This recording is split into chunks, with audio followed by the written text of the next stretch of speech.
My cheating fiancé's friends physically attacked me after I refused to marry her. So, I pressed charges and sent them all to jail. I, 32M, thought I knew what love was.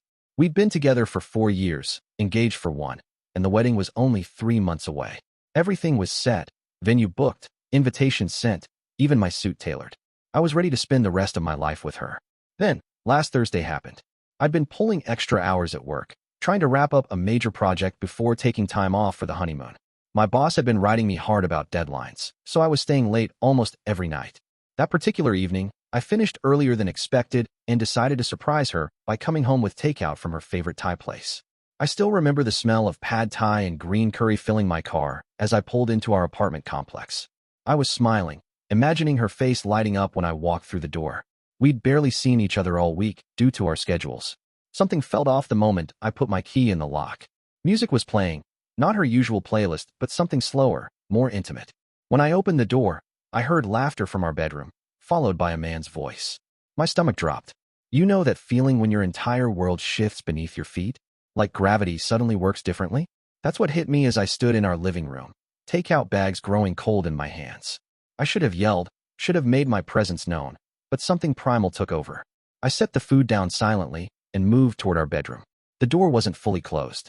Through the crack, I saw them, her and my coworker. The same coworker who had attended our engagement party. The same one who had shaken my hand and congratulated us. They were tangled in our sheets, the sheets I had bought her for her birthday. I couldn't move, couldn't breathe. It was like watching a car crash in slow motion, except the car was my life, and I was standing in the middle of the wreckage. I must have made a sound because suddenly they froze.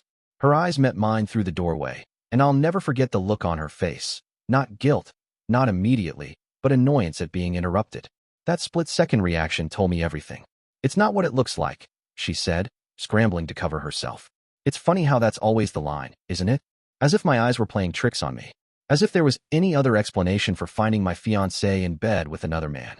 I didn't yell. I didn't break things. I just turned around, walked back to the living room, and sat down on our couch. The takeout was still sitting on the coffee table. I remember staring at those paper bags, trying to process what was happening. She came out a few minutes later, wrapped in a robe, tears already streaming down her face. The coworker had the decency to stay hidden in the bedroom. Please, let me explain, she begged, kneeling in front of me. It didn't mean anything. It was a mistake. How long? I asked, my voice so calm it surprised even me. She hesitated, and that hesitation was another knife in my chest. How long? I repeated. 6 months, she whispered. 6 months. Half a year of lies. Half a year of me planning our future while she was building a different one behind my back. With him the whole time?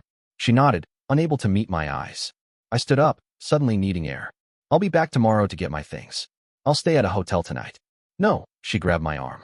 Please, we can work through this. It was a stupid mistake. I love you, not him. I looked at her then, really looked at her. This woman I thought I knew better than anyone. If you loved me, we wouldn't be having this conversation. That's when she switched tactics. The tears dried up remarkably fast. You can't just throw away 4 years because of one mistake, she said, her voice hardening. 6 months isn't one mistake, I replied. It's hundreds of choices. Hundreds of times you decided to lie to my face. What about the wedding? What about all the money we've already spent? I almost laughed. You're worried about money right now? I'm worried about us, she shouted. You're overreacting. That's when I felt the first flicker of anger.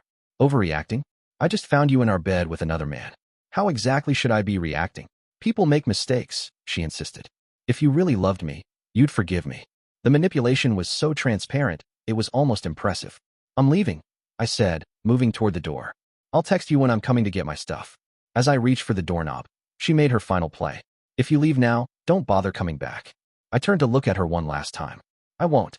The hotel room was sterile and cold, but I barely noticed. I spent the night staring at the ceiling, replaying our entire relationship in my head, wondering how many moments had been real and how many had been lies. I called in sick to work the next day. I couldn't face anyone, especially not knowing if my coworker would be there. Around noon, I texted her that I'd be coming by at 2 p.m. to collect my essentials. She responded with a single okay. No apology, no plea for reconciliation. Just okay. It was as if a switch had flipped, and she'd accepted that it was over. I should have known it wouldn't be that simple. When I arrived at our apartment, she wasn't alone. 5 of her friends were there, sitting in our living room like some kind of intervention squad. I recognized them all, her college roommate, her work friend, her cousin, and 2 others from her yoga class. They all gave me looks ranging from disappointment to outright hostility. "What's this?" I asked, standing in the doorway. "They're here for support," she explained, her voice artificially sweet. "And to help us work through this." "There's nothing to work through," I said firmly. "I'm just here for my things." Her college roommate stood up. "Don't you think you're being a bit harsh? Everyone deserves a second chance." I couldn't believe what I was hearing. "Did she tell you what happened?" "The whole story." 5 pairs of eyes avoided mine. "Of course she hadn't. She made a mistake," her cousin chimed in. "But you're about to throw away your entire future together. Is that really what you want?" "What I want," I said slowly, "is to get my belongings and leave. This isn't a group discussion." I tried to move past them toward the bedroom, but her work friend blocked my path. "You need to sit down and listen," she insisted. "You owe her that much." "I don't owe anyone anything," I replied, my patience wearing thin. Especially not someone who's been cheating on me for half a year. A ripple of surprise went through the room. Clearly, they'd been told a different version of events. 6 months? Her cousin asked, turning to look at her. She burst into tears, the same performance she'd given me the night before. "It wasn't like that," she sobbed. "He's making it sound worse than it was." "Your exact words," I said. 6 months, with my coworker. The same coworker who came to our engagement party, by the way. The atmosphere in the room shifted slightly. One of the yoga friends looked uncomfortable, but the others rallied around her. "Even if that's true," the college roommate said, "walking away isn't the answer. You need to fight for your relationship." I laughed. I couldn't help it. The absurdity of the situation was too much. Fight for my relationship? She's the one who destroyed it. I'm just acknowledging the reality. That's when things escalated. As I tried again to move toward the bedroom, the work friend shoved me, hard enough that I stumbled backward. "You're not going anywhere until you listen," she said, her voice rising. I should have left then, should have walked out and come back with someone else. But I was tired and angry and just wanted this nightmare to be over. "Get out of my way," I said, trying to step around her. She shoved me again, harder this time. "Make me." I raised my hands, backing up. "I'm not doing this. I'm not fighting with you." "Because you're a coward," she spat. "Too afraid to fight for what you want." "I wanted someone who wouldn't cheat on me," I shot back. "Guess we're both disappointed." That's when she slapped me. A full, open-handed slap across the face that left my ear ringing. I stood there, shocked, my cheek burning. "Stop it," I heard my fiancée shout, but it wasn't directed at her friend. It was directed at me, as if I'd provoked the assault. I turned to leave, deciding my belongings weren't worth this. But as I reached for the door, I felt hands grabbing me from behind. 2 of them, the college roommate and one of the yoga friends, were physically trying to prevent me from leaving. "Let go of me," I warned, trying to break free without using force. Instead, they tightened their grip. "Not until you sit down and talk like an adult," one of them said. What happened next is still a blur. As I struggled to free myself, someone punched me in the kidney, a sharp, targeted blow that dropped me to my knees. Then more hands were on me, pushing me down, someone kicking my ribs. I curled into a ball, trying to protect myself as the blows kept coming. Through it all, I could hear my fiancée screaming, but not for them to stop. She was screaming at me, telling me this was my fault, that I'd brought this on myself by being difficult. I don't know how long it lasted. Eventually, the attack subsided. I was lying on the floor of the apartment I'd shared with the woman I thought I'd marry, bleeding from my nose, my ribs throbbing, surrounded by 5 women and my ex-fiancée. All of them breathing hard, some looking shocked at what they'd done, others still glaring at me with hatred. "Get out," my ex said finally, her voice cold. "Get your things another time." I struggled to my feet, using the wall for support. No one moved to help me. No one apologized. They watched in silence as I limped to the door. "This isn't over," I said, my voice hoarse with pain. It wasn't a threat. It was a statement of fact. I drove straight to the emergency room. The doctor who examined me looked skeptical when I explained what had happened. 5 women attacked you?" he asked, raising an eyebrow. "Yes," I said simply.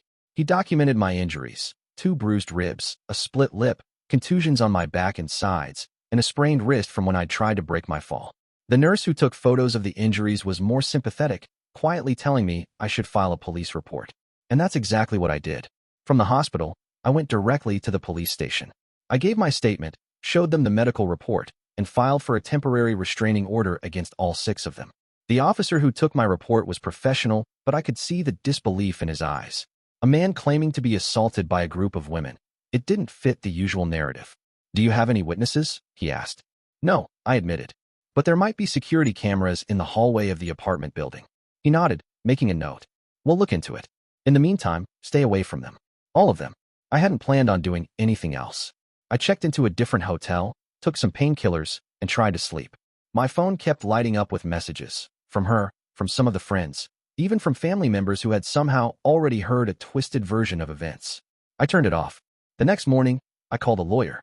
I explained the situation, the cheating, the ambush, the assault. Unlike the doctor and the police officer, he didn't seem surprised. "This happens more often than you'd think," he said. "People feel cornered, they lash out. And when it's women attacking a man, it's not taken as seriously. So what do?" I asked. "We push forward with assault charges," he said firmly. "Against all of them. We get the security footage if it exists, we document everything, and we don't back down." I hesitated. "Even against her?" He looked at me steadily. "Was she hitting you too?" "No," I admitted. "But she didn't try to stop it either. She encouraged it." "Then she's an accessory," he said simply. "And yes, we include her. What they did was not just morally wrong, it was criminal." I took a deep breath. Okay. As it turned out, there was security footage. The camera in the hallway had captured me entering the apartment, and, more importantly, my exit, stumbling, clearly injured, blood visible on my face. It didn't show what happened inside, but it corroborated my timeline and the fact that I'd been assaulted. The police took it more seriously after that. They interviewed everyone involved separately. According to my lawyer, their stories were inconsistent. Some claimed I had been aggressive, others said it was self-defense, and one even tried to deny that any physical altercation had occurred, despite the evidence. My ex-fiancée tried to contact me repeatedly during this time. Her messages evolved from angry to pleading as the reality of the situation sank in. I didn't respond to any of them. 3 weeks after the incident, arrests were made. All 5 friends were charged with assault. My ex was charged as an accessory. The news spread through our social circle like wildfire. Suddenly, people who had been giving me the cold shoulder were reaching out, asking for my side of the story, as if I owed them an explanation. I ignored most of them. The few friends who had stood by me from the beginning were the only ones I talked to. One of them helped me go back to the apartment when I knew she wouldn't be there, with a police escort to collect the rest of my belongings. It was strange, seeing our life together packed into boxes. The photos, the shared books, the wedding plans, all of it meaningless now. I took what was undeniably mine and left the rest. The legal process dragged on. There were hearings, negotiations, more statements. My ex and her friends hired attorneys who tried to paint me as the aggressor, claiming I had a history of volatility and that they had acted out of fear. At one point, her lawyer approached mine with a deal. They would plead to lesser charges if I would drop the case against my ex specifically. I refused. She had orchestrated the whole thing, had watched as I was beaten, had blamed me for it.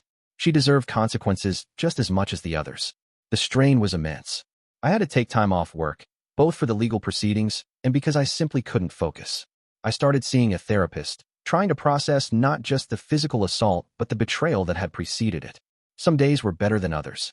Some nights I still woke up in a cold sweat, feeling phantom hands grabbing at me. 6 months after that night, the case finally reached its conclusion. Faced with the overwhelming evidence against them, including the security footage and inconsistencies in their statements, all 6 women accepted plea deals. None would serve significant jail time, but all would have criminal records, probation, and mandatory anger management classes. They were also ordered to pay for my medical expenses and therapy costs. It wasn't about the money. It was about accountability. It was about standing up and saying that what they did wasn't okay, that being a woman didn't give you the right to assault someone, that being hurt or angry didn't justify violence. The day the judge accepted the plea deals, I sat in the courtroom and watched each of them stand before the bench. Some looked defiant, others tearful. My ex couldn't look at me at all. As I left the courthouse, a weight lifted from my shoulders. It wasn't closure. I'm not sure if I'll ever have that completely, but it was something close to it. Justice, maybe, or at least the beginning of healing. I'm still rebuilding my life. I moved to a new apartment. I'm focusing on my career, and I'm learning to trust again, slowly, cautiously, but genuinely. The scars, both physical and emotional, are fading. Sometimes I think about what might have happened if I'd never come home early that night, if I'd never discovered the truth. I might be married by now, living in blissful ignorance with someone who didn't truly love or respect me. As painful as this journey has been, I'm grateful for the revelation. It freed me from a life built on lies. So here I am, starting over at 32. It's not where I expected to be, but maybe it's where I need to be. And if sharing this story helps even one person find the courage to stand up for themselves in a similar situation, then something good has come from all of this. Because no one deserves to be betrayed by the person they love. And no one, regardless of gender, deserves to be assaulted for refusing to accept that betrayal.